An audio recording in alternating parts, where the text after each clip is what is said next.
My name is Michael Mastro with Transformational Vedic Astrology. Welcome.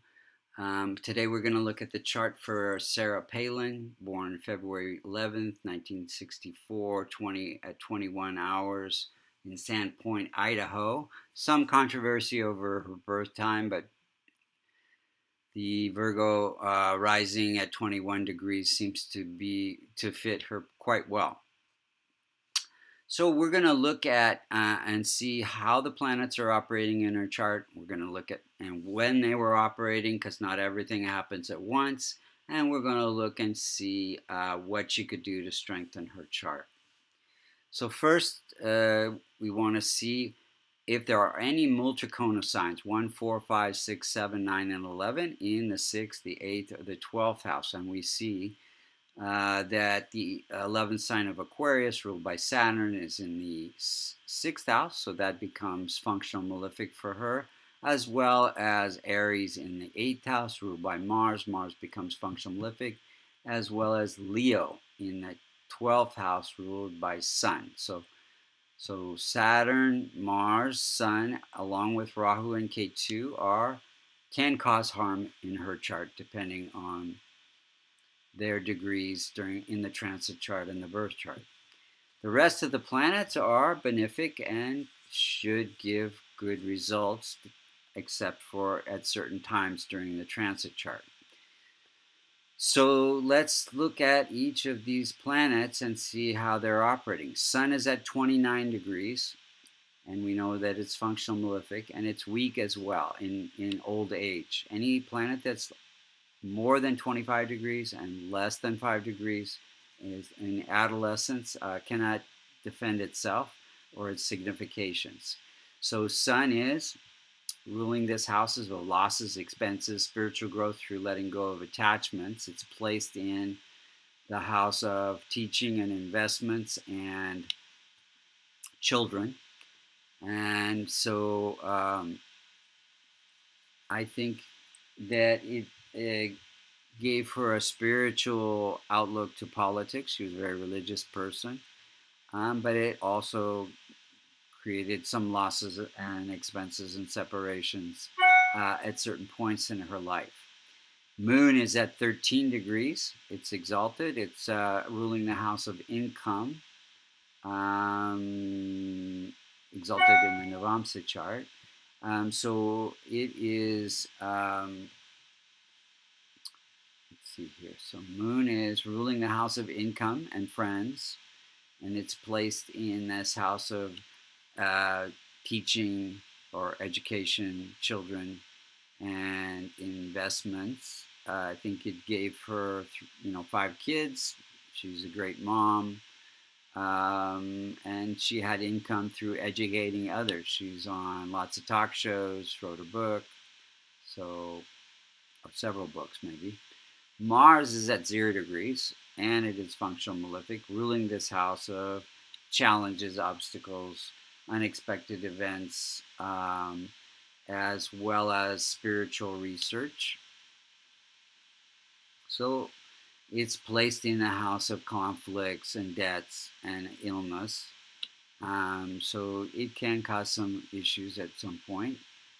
She was very athletic, so that probably gives some key there. Mercury's at 8 degrees. So Mercury's at, now it is debilitated in the Navamsa chart, so that it makes it weak. It is ruling the house of life purpose. So her life purpose is through writing, talk show, host, speaking, communicator. Although because it is weak, because it's debilitated in the Navamsa chart, it gives some controversial speech that gets her into trouble from time to time. Jupiter's at 23 degrees. It's close to the most effective point, so that gives it quite a bit of strength. It is placed in the relationship or partnership house, so it gives her a lot of political relationships as well as legal insights. And it also represents family, husband, and children. It's ruling the house of happiness through family. Um, Venus is at 10 degrees. Um, it's not close to the most effective point, so, but it is exalted, and it gives her great beauty and great. It's ruling this house of speech, so it gives her persuasive speech. Um,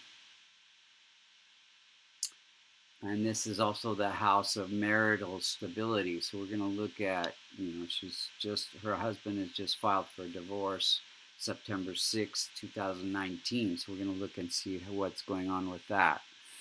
Saturn is ruling the house of health and debts and conflicts and delays. And it's in its own house, but it's very weak. So it can cause some challenges from time to time.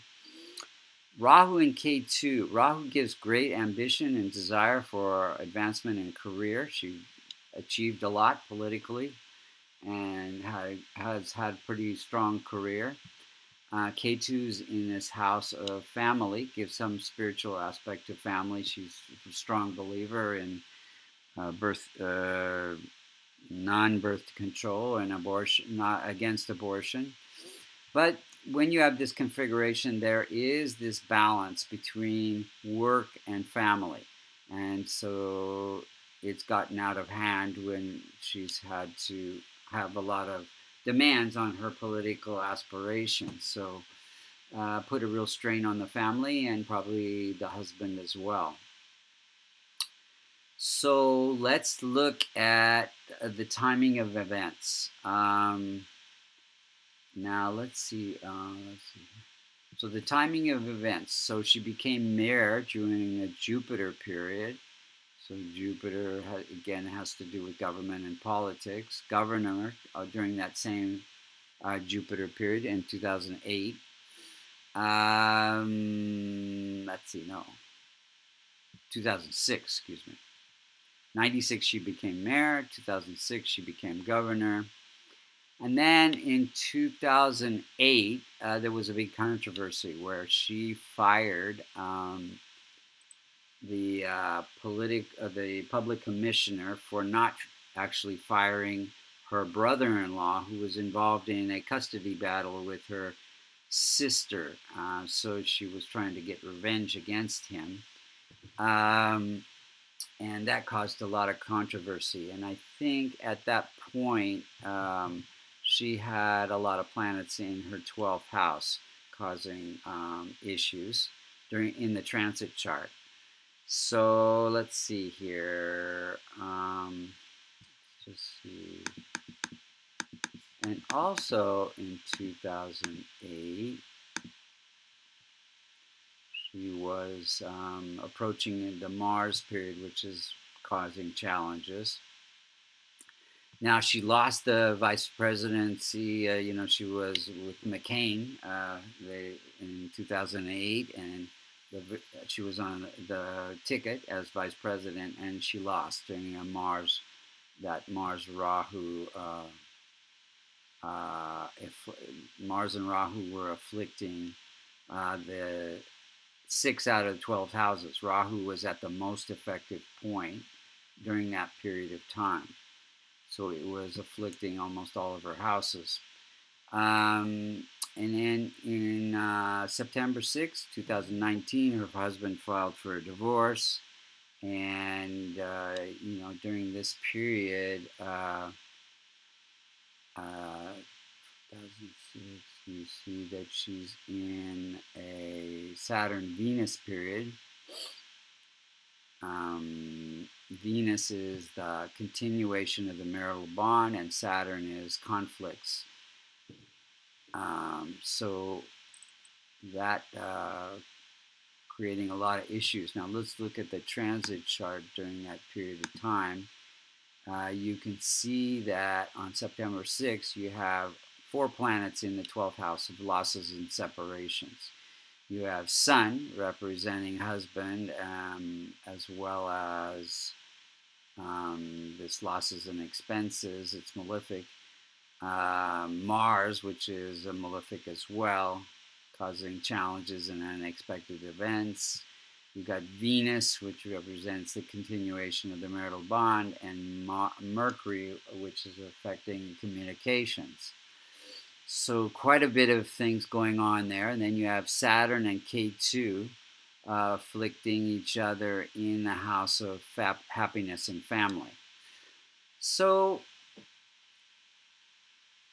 this can be a difficult time, but once you understand your chart, you know that this is for spiritual growth. It's letting go of attachments that are holding you back. And so the marriage may not have been that good, and it may be she'll be happier and grow more spiritually, not being in that relationship. So there's always a positive way to look at it, and Vedic astrology gives us that opportunity to see everything as how the planets are teaching us to grow spiritually and let go of things that might be blocking our spiritual growth.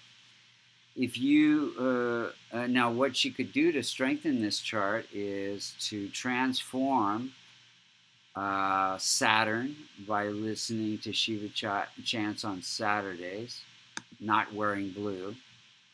Not wearing red for Mars and helping men that are like brothers, listening to Hanuman chants on Tuesdays, listening to Vishnu chants on Sundays, and helping those who cannot help themselves, as well as Rahu and K2. K2 is helping spiritual organizations, listening to the Ganesh chants, and Rahu, Shiva chants, listening to Shiva chants and helping those who cannot help themselves.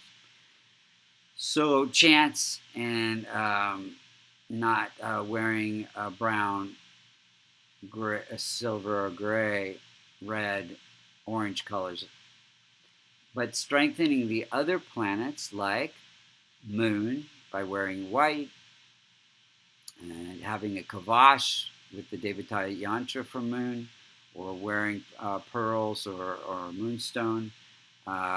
Mercury wearing green.